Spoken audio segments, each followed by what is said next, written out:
1, 2, 3. Welcome to Launch Live!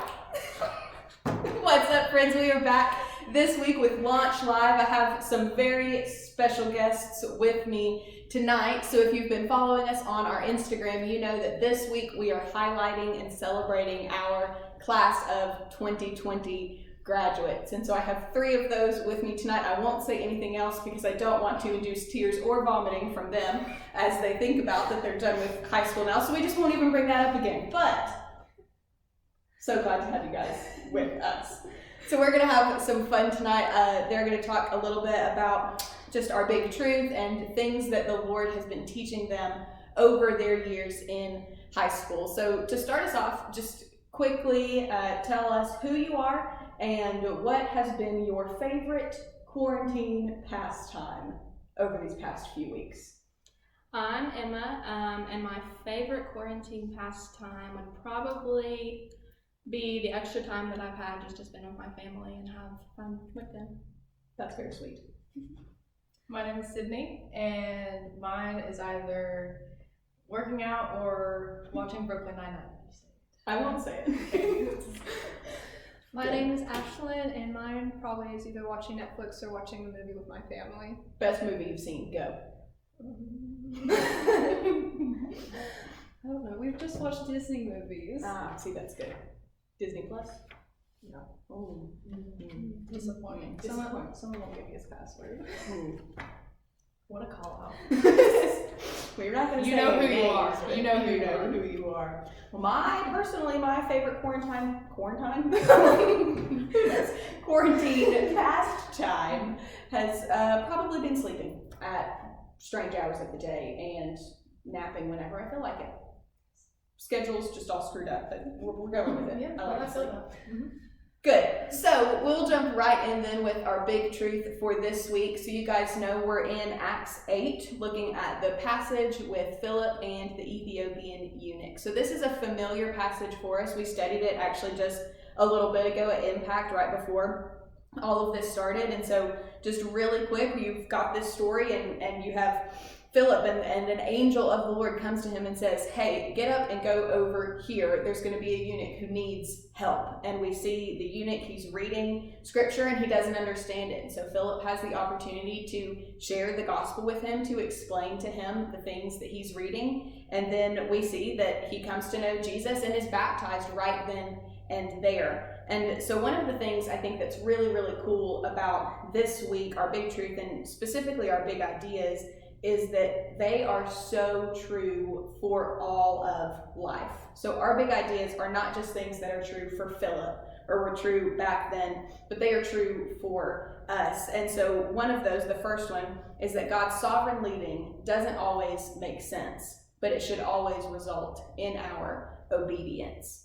I'm going to say it again because it's so good. God's sovereign leading does not always make sense, but it should always result in our obedience. And so that's true here in this narrative with Philip, and that's true of our lives too. And so that's where we're going to spend really all of our time tonight. And I have these girls sitting with me because I want them to speak to you guys and just give examples of how they have seen this in their lives. So you have this passage of Philip as an example of that, and now you have these 3 examples to show us how true this really is and how the Lord has continued to use this throughout history and throughout the past 7 years of middle school and high school as you guys have walked through, and now then kind of how this applies to our lives and how we can learn from these examples to look for the future. So let's talk about this for a second. So God's sovereign leading, it doesn't always make sense. That's hard for us, right? Because we like to know what's going on. Like, we like to be in control,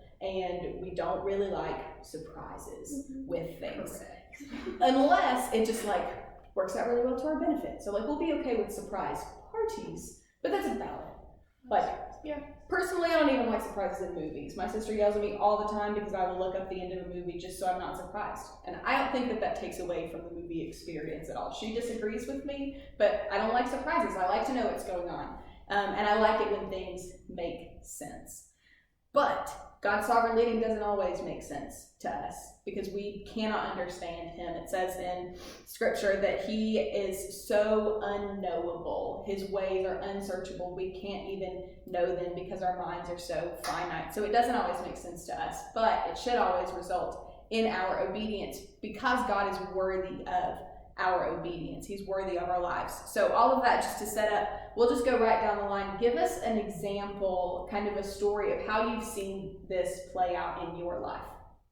So for me, around this time last year, the Lord had just showed me some conviction and sin in the lives of one of my really good friends, and just planted the seed in me, like just for me to see that the way she was going wasn't leading her to him, and just him working in my life to show me that even though I wasn't comfortable in that and I didn't know what was going to happen, that he still had that under his control and just required my obedience to him. So that's good. And it doesn't make sense because it's not easy to have conversations like that with people. It's good. We'll come back to that. Yeah, so mine would probably be this Denver trip this past year, especially with the seats getting canceled on the way back. Just seeing how God knew that he was going to take care of us, and that didn't seem like it. Give us an overview for those who weren't on the trip. Then what happened? On the way there or back? Both. Okay. You want me to give you the whole story? Give us the short version of the story. So don't fly American Airlines. We were supposed to go from Charlotte to Denver, and we got detoured to Miami because our flight got canceled for no reason. And so on the way back, 4 of the student seats got canceled for no reason, and we ended up having to buy tickets on a different flight, and Laura had to road trip us home from Atlanta in rush hour. That's true. That did happen. Yeah. So that doesn't make sense. But it was pretty great for me. We'll come back to that too. Ashley. Mine would probably be with the whole quarantine thing and COVID-19 thing that's happened. Just this is our senior year. It was our last senior semester, and we had this big thing of like, we're gonna hang out, do this, prom's coming up, graduation, and then all this happened and all that got canceled or postponed. And so just seeing how all that is chaotic, but God weaving in between all that, and it doesn't make sense, but he has a purpose for it. Yeah, that's so good. And so I think, so these are all just like really different examples of ways that the things that the Lord has done and the ways that he has worked has not made sense to us. And it's not been what maybe we would have preferred. But now tell us, we'll just go back down the line, tell us kind of how you've seen the Lord work in that situation, and give us something. So another thing, like there's always something that we can learn, and I think it's difficult for us, but we need to know that the things that happen to us are never isolated. So this, like COVID-19, for example, we've never experienced anything like this before, and maybe we won't ever again. Like, I don't know if there will be another global pandemic in our lifetime, but there will always be something else that doesn't make sense. And so even in this situation, as specific as it might be, we will never fly American Airlines again. That's for sure. So that specific thing probably won't happen to us again. Thank goodness. Praise the Lord. But there will be another time like that where our plans don't happen the way that we hoped that they would. And so what are some things, so how have you seen kind of the Lord work in those specific situations? But then what is something that you've learned in that can help you for the next time that this happens, something like this happens?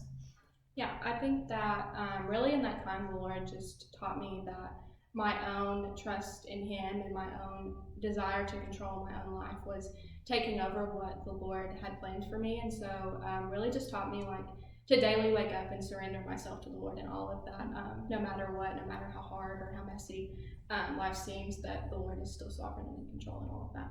Yeah, that's so good. One thing that he showed me is probably how important community is, because had it been just one person that their seat like reservation dropped, it probably would not have gone over as well as it did if like it did whenever the 4 did. Right.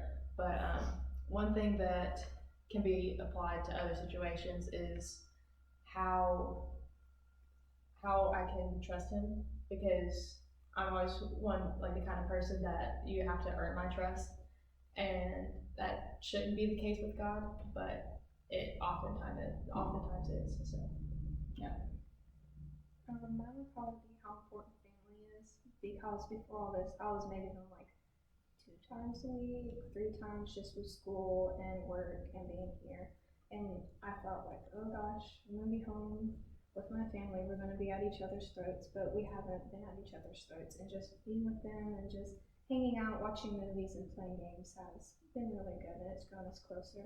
And probably something I learned is that my plans will always fail compared to God's, because I may think my plan is superior, but honestly compared to his, it's nothing. Yeah. So just learning to trust in his plan, and that, just be joyful in it, because he's God and he knows what he's doing. Yeah. That's so good. And so I want you guys to hear that, like, the things that they have learned are not specific to their own situation. And so Emma talks about daily getting up and submitting herself to the Lord and to his word. And so that's another one of our big ideas, is that God's leading leads us to lean into his word. And then we have community, and just the gift of community in the church and in our families. And those things are true no matter what our circumstances are. And so sometimes it takes situations that are really painful or really annoying or really frustrating to make us remember what is true and what is steadfast and what doesn't change. And those things, that's the Lord. Like, that is who he is. His steadfast love endures forever. And so such an important lesson for us, and thank you guys so much for being honest and vulnerable in your examples. So for you guys, I would encourage you to think about this week. Think about some times in your life that God is leading and the things that he has done have not made sense, but how they should result in our obedience. Think about the ways that he's worked that you never would have expected him to, and think about the things that you can learn from that situation and apply them to others. And I would encourage you guys to share that with other people. So we've been sitting around this table talking for probably like an hour about what we were going to say, and just even thinking about all of these different things, how the Lord has worked in their lives is so encouraging to me. And that is just a gift of community. It's a gift of family. It's a gift of the church that we have. So thank you guys so much for those examples. And now I'm going to ask you one more question. I said we weren't going to bring it up again, but I lied, sorry. Senior week, class of 2020. You guys have been here walking through our ministry, middle school, high school, for 7 years now. And you guys are the first class that I was not in student ministry with at the same time. So I was legendary, a freshman in college when you guys came into middle school. So I've had the privilege and the honor to be able to walk through this whole process with you all. But tell us just really quick, what is one piece of advice that you would give to the people who come behind you? Think like you're talking to yourself 5 years ago, 3 years ago, whatever. Give us one thing that you would say as you've kind of finished this chapter of your lives. I would say just really to press into this time that you have. It's a time where you don't have a lot of responsibilities, you don't have a lot on your schedule, and just to sit back and enjoy the journey, press into the Lord, and just sit expectantly for what he's going to bring you, because what he will bring you is much sweeter than anything that you could ever ask for. That's good. I'd say for me, lean into community, and to student ministry, and to your friends, and make sure your friends are good influences, because you're going to get out of it what you put in. And I've put a lot into these two, and I've gotten a lot out of it. And so it's just, Good. Mine would probably be don't waste your time with either, like, if it's sharing the gospel with your friends, because I want it to be like, I'm in high school, I have these lost friends, but I have time. I have 4 years. So here's 4 years later, I'm just like, what have I done? And just like senior year, don't waste your senior year like trying to lead people to Christ, because I'm like, oh, I can do it tomorrow, but they may not have tomorrow, or I can do it this semester, but look what happened, I didn't have a semester. So don't waste your time with that. And boys do not matter. You heard it here first. Listen, High school relationships do not matter. we're getting real. This is real. It's not worth the pain and heartache. Mm-hmm. That's right. And the Lord is good. Exactly. Joy is found in Him. So on that note, we love you guys. Have a wonderful week. Any closing words, thoughts?